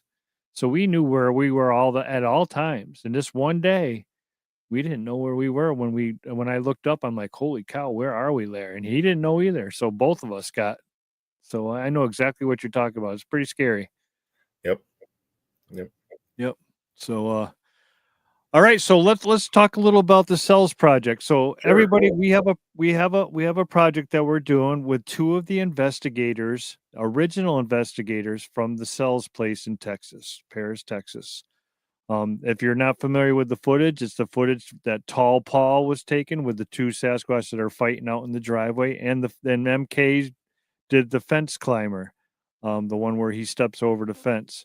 So Karl is a big part of this because he got to meet Sandy. He was involved with Sandy while she was, God rest her soul, just passed away about a year and a half ago now, right? About that, Yeah. Karl, right? Yeah. Yeah.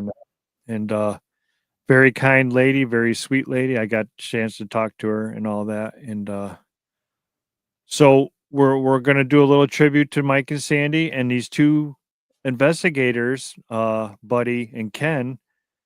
They're both and you'll see how old they are, but they've never come out with like any of their stuff, right, Karl? Like Nope. nothing. And they have notebooks of pictures and stories. I sat down and we did a little, just I don't want to take away from Karl, but I just want to say this Oh, one thing. no. I sat down with Please Buddy do. last night and we recorded, and Buddy actually broke out in tears when he started remembering about the stuff that went on there. And he just couldn't um it's gonna be a really good, and we're doing it a documentary style. So we're all doing piece by piece, and MK's involved, and Karl's involved, and Ken's involved, and Buddy's involved, and actually Doug is gonna come in and tell everybody about the film and how the film, he believes that the film is 100% real. There's no way they could have hoaxed it or any of that stuff. So it's going to be really exciting, and so I'll let Karl take over from here a little bit and tell you a little bit more about the whole thing, and then Yeah. he's got a recording from there that's pretty interesting, and you guys will all, once you hear it, you'll be like, oh wow, we've heard that Yeah. before. You can probably tease them with one or a couple of those. Yeah. But Right. no, there was a so in 2010. So I know you've really been doing this, for a couple of years. It really in depth, and I got to know a lot of other researchers, and one of them was Steve Summar, who was kind of like I want to say like the Wizard of Oz. He was like the man behind the curtain. He's also sadly passed, and then also Bobbie Short. I don't know if a lot of you know who Bobbie Short was, but I actually still maintain her original website, which is bigfootencounters.com. So I think there's 3,800 pages. I've been trying to figure out a good, easy way in order to convert all of that to a newer format than 1994 HTML. But I'll get there. I'll figure out a way. I just need some time. But unfortunately, I'm not retired yet. But the so Steve had pulled together a group of researchers, and based on some of the experiences I've had and everything, it was they found me as a like mind, so they had brought me into their group. So I was fortunate enough in order to work with them and correspond with them. And part of that group was, as you said, Buddy and Ken, who had done research at the cell site, as well as Sandy cells. Unfortunately, Mike Sells passed away in 2007. So there was a lot of correspondence, emails, phone calls, conference calls, sometimes just to share information. And so this went on for quite a while. So it was starting in late 2010 or 2011. I started, MK Davis had gotten some of the videos from the cell site and started working on clearing those up, or just reviewing them and identifying where the subjects were in some of these videos. And of course, there's a lot of videos that have, really don't have much in them, but holy cow, they got a lot of interaction. And like I've said before, a lot of that footage, it's at a distance. I mean, if you're going to fake something, why fake something from a distance away? Or you would do something that's a little closer, not just super small. But MK's a wizard at really pulling out details from footage. And I was actually very good at pulling audio from distant audio out of from that footage as well. So there was a lot of speech, a lot of talking. Interesting enough, from that site, and everybody's heard of the Sierra Sounds, Ron Moorhead, and those that verbalization that goes on in the canyon there. You can, it almost has a Chinese or Asian tone to it. They call that samurai chatter, right? But at the cell site, a lot of that audio, some of the words used were actually like Choctaw words, Native American words from that area, which you would actually expect if they've, and they know they do it a lot, right? They sit there and monitor us and watch us, and they're keeping an eye on us all the time. And of course, they're going to understand us, right? I know they understand English just because of some of the things I've asked, like, could you please leave a handprint on my car? And they did it, so you wake up in the morning and there's this 14-inch handprint on the side of your window right by your face. It's amazing. But so I worked with the audio from the cell site, and fast forward to there's the hand. So that's one handprint on my friend's Suburban in the dust, and you can actually, and that handprint was 11 inches from the base of the thumb up to the pinky area. So that was 11 inches. And you can see how that when the hand was laid on the car, you can see in the palm, just like in your palm, it has a dip right in the center.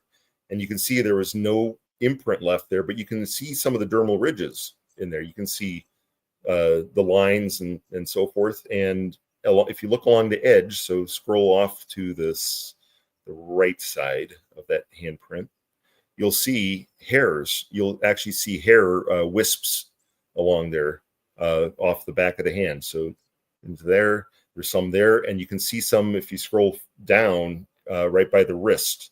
So in this area right here, there you can see the hair wisps right on in the dust on the car.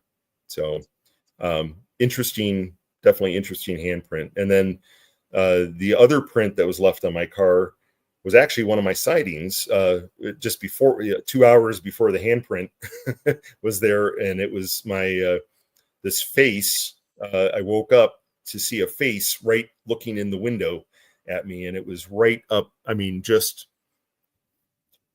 14 inches from my face. And as I kind of stirred awake, probably just because I felt like something was watching me, my Fitbit turned on, and it has like a green biometric laser or whatever it is underneath, a light underneath it, and it lit up and it illuminated the inside of the Yukon that I have. And here 14 inches from my face is this incredibly large face filling the window, looking at me. And as I'm looking at it, it just kind of backs away like this into the darkness and fades away. And I looked out that window and I couldn't see anything moving. And then like 5:15 a.m., I woke up with pre-dawn light, and here's this handprint on my car, right? And just before I went to bed at 11, I asked them in English to leave a handprint, and that print was 14 inches from the base of the thumb up to the tip of the pinky, and the tip of the pinky was an inch and a quarter wide. So, and I know there's a picture of that, and odd thing was it was because it wasn't like a handprint. It was something like oils left on the hand, because from the inside of the car, for me, it got really, it got colder outside. All the moisture from me breathing inside the car, condensed on the inside of the glass, and where that handprint was, the oils actually insulated the glass where the condensation should have formed but didn't, and that's where that there's the print right there.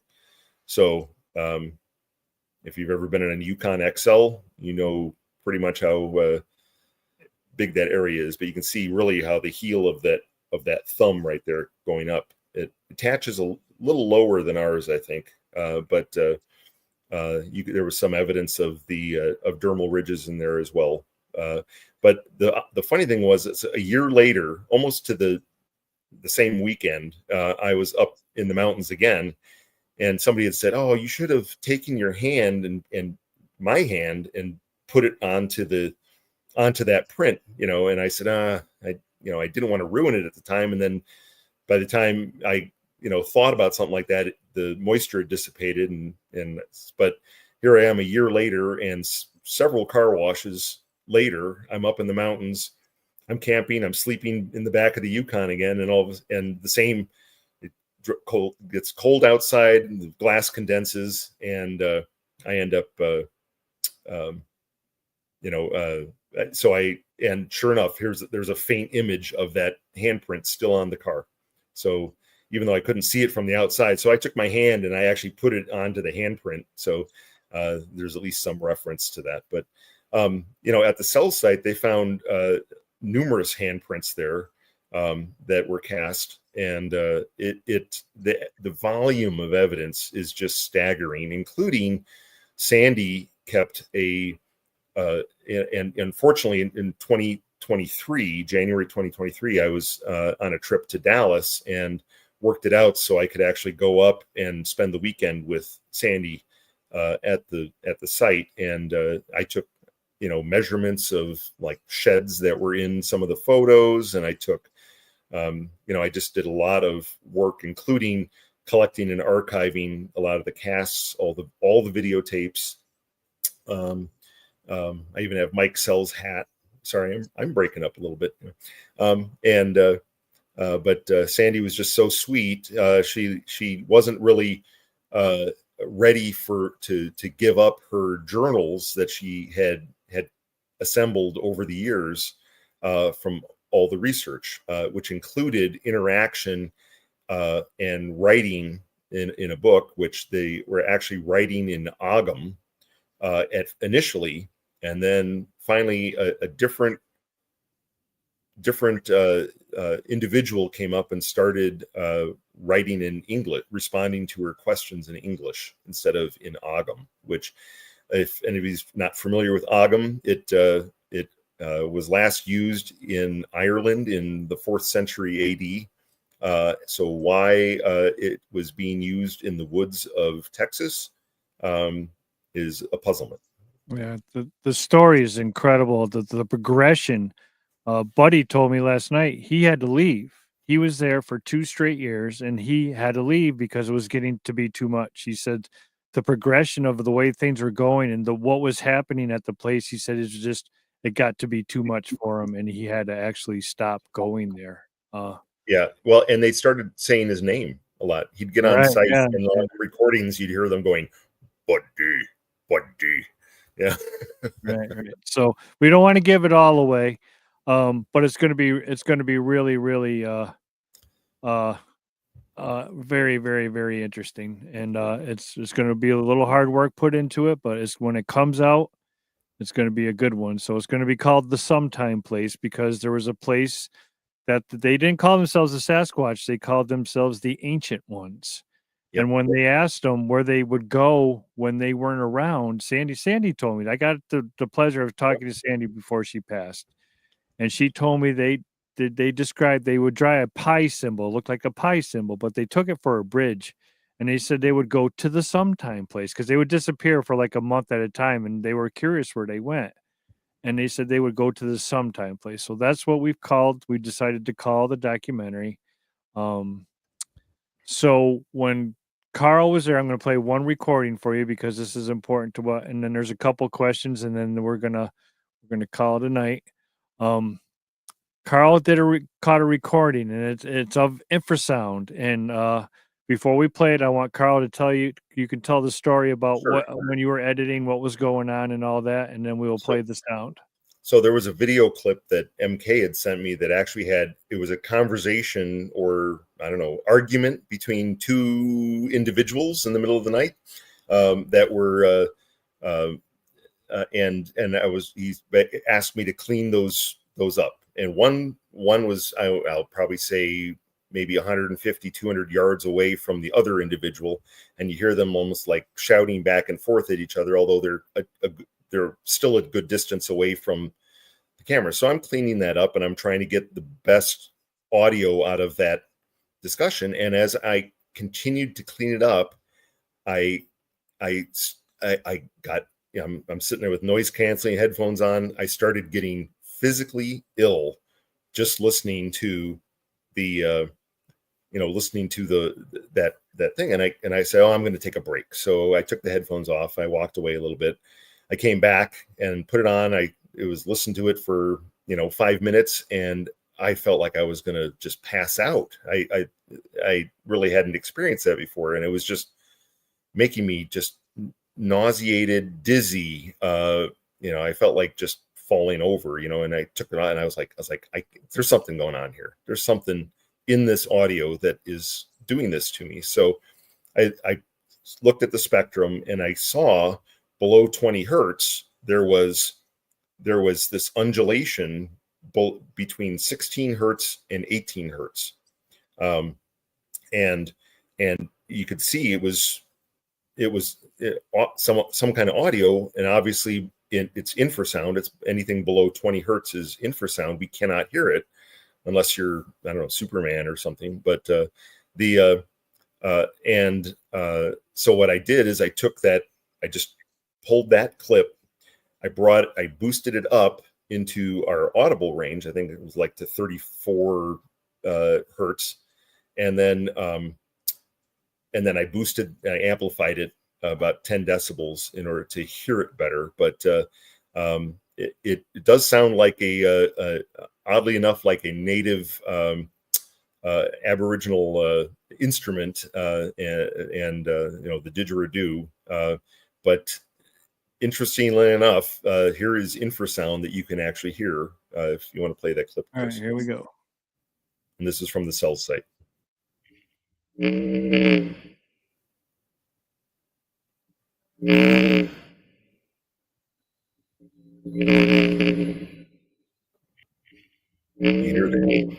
can hear the quivering in the voice. You can hear it huff, like at the end.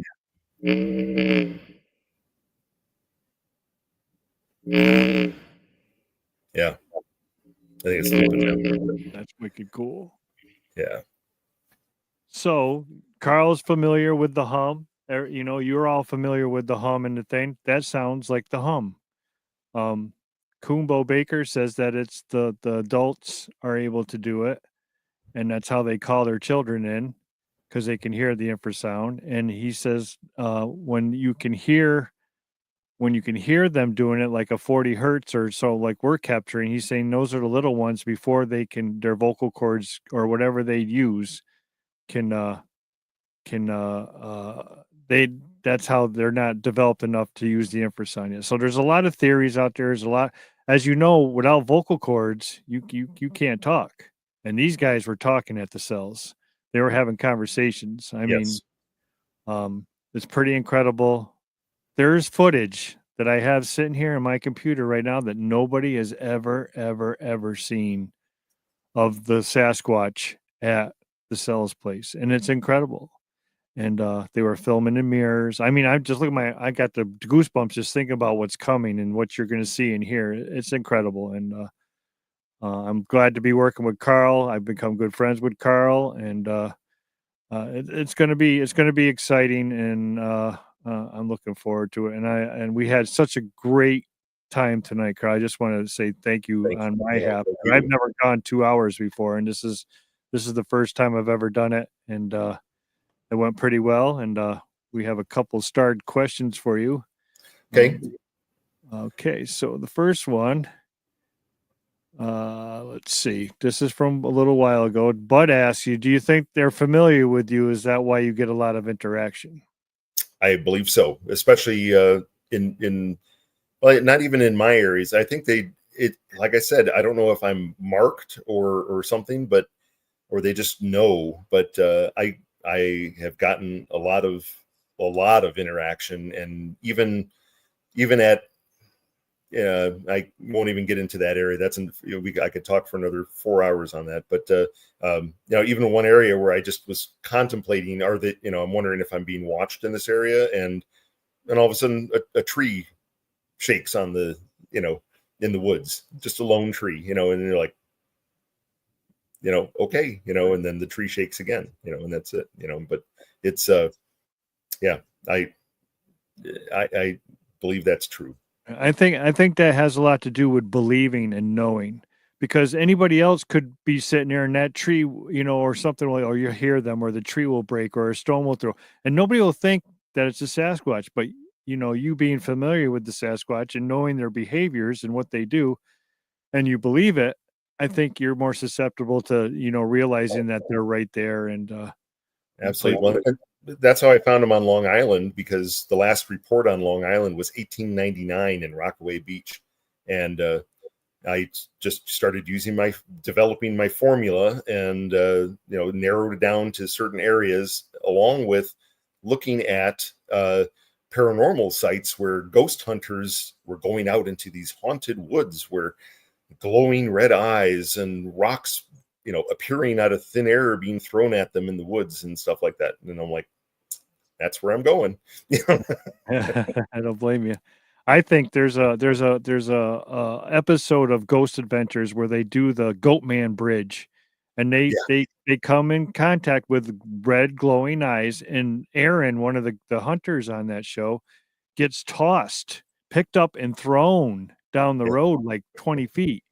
I mean, Yeah. I don't think a ghost, unless it's a powerful demon, which I've been diving into all that stuff, unless it's a very powerful spirit, demon, whatever, it takes a lot of force to throw somebody 20 feet. And Oh, that's how far he flew after seeing the red eyes shine and all that. So I think they had a Sasquatch interaction at that place instead of oh, spirits. I'm sure they did. I know Ghost Hunters had one where in Maryland, I think, when they were at the Samuel Mudd house, and they had one run right through their thermal cameras that they had set up. Oh, yeah. I remember that. Yeah. Yep. Yeah, that's cool. But All right, Miss Diane Fowler asked, Carl, was the print greasy? so on the outside of the car, it did not look greasy. I didn't have a lot of dust on my car like my friend had on the hood of his car, where you saw the hair leaving an imprint. But there must have been some kind of grease or oil on the hand in order to in order to remain on the car all that time, for a whole year. With now, granted, I didn't get my car washed as much, but at least 4 or 5 times in that year, ran it through just an automatic washer. I didn't scrub it or anything, but there was still a remnant of the handprint though a year later when I was up in the woods. So I personally think that stuff's radioactive. I believe that you'll get a reading from a Geiger counter off of it. That's just what I think. But and I saw that there was another question. He asked it, and I don't have a fingerprint kit that I carry with me, although I probably should. Yeah, that was the next question coming. Here it comes from Squatch Mom. She goes, Mr. Sup, was your windshield already coated with debris, or did you apply a dusting medium to capture the prints? No. The print that was in the dust that was already on the hood of his car, because Arizona is a dry place, so there was a lot of dust. But on the vertical windows, at the back of the Yukon, there was really not a lot of dust or any dust really on those sides. There was some dust on my hood, but I didn't have a print on my hood. So it was just on that window right where in the same spot that the face was just 2 hours prior to that. So. All right. Well, that's going to be our last. That's going to be our last question. We're going to wrap it up. I just want to say a great big thank you. Oh, and I'll just say, get out in the woods. Get out in the woods. That's all I have. Get out in the woods. Now the new one is are you brave enough to face your fears? Because in America, monsters are real. I'm not, again, people are getting mad at me that I'm calling Sasquatch a monster. I'm only using monsters to put everything into one category. I'm not calling anything, you know what I mean? So yep. I'm very respectful of the Sasquatch. I've had some great interactions with the Sasquatch. I'm not calling them a monster by any means. I just Real American Monsters was a way to get everything into one, and that's why I'm doing it. So, yep. Yeah, I call them the North American Aboriginal peoples. There you go. There you go. So I want to say a big thank you. The chat room thanks you. They had a great time. There was a lot of beautiful content. They're always so kind. I have a great chat room. So tell your friends about our chat room, everybody, and tell everybody about Karl, where to find Karl, and we'll link his stuff in the bio tomorrow. And look forward to working with you on the cells, and then we'll have you back on down the line. We're probably going to do a live show with everybody before the release, so you'll see Karl again before we release the documentary. It's all being done over the computer because everybody's all over the place, Arizona, Texas, and as you know, we all work full-time jobs, so we can't travel the world yet, but hopefully maybe one day it'll be great. That'd be good. So again, thank you so much for spending your night with you and with us. And if you could just wait backstage for me, I'll be right back after I say goodbye to everybody. And you got parting words for everybody? No, like I said, just be sure to get out in the woods. Don't sit back and say, I don't believe this stuff. And like I said, just take copious notes, apply the scientific method when you get out in there. And if anybody goes out onto ghosthuntingtheories.com and reads some of the sightings or research that I've done, you'll see that I've got plenty of scientific work done. So yeah, he's got plenty of it all, everybody. So make sure you go over there. Okay, so thank you, Karl, for being here tonight. Ladies and gentlemen, Mr. Karl Sup.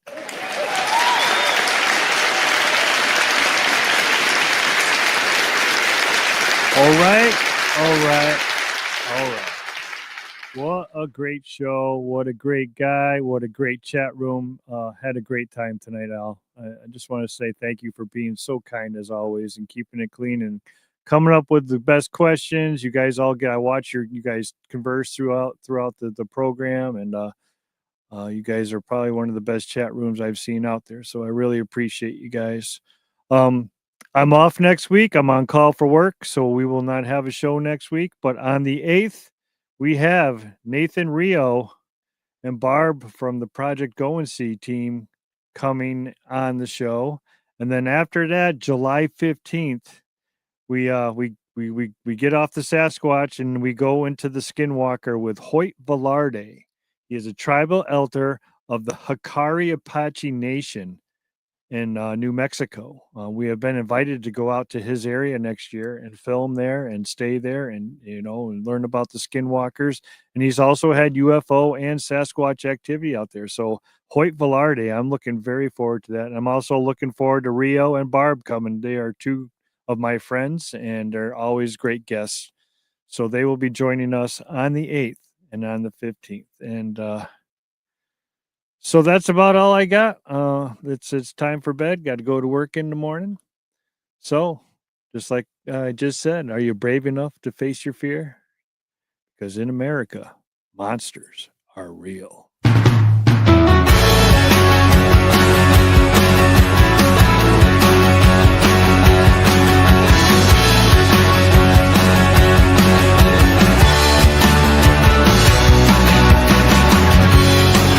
My head,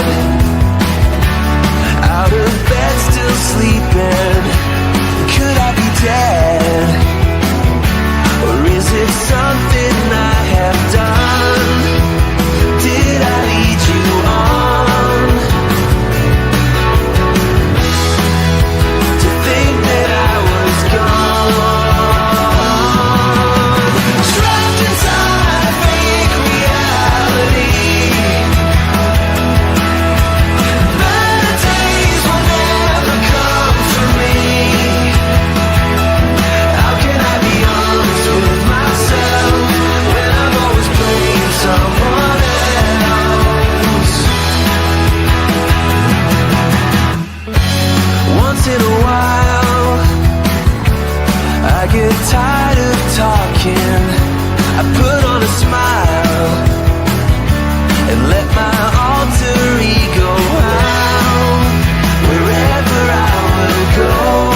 stains were always yours.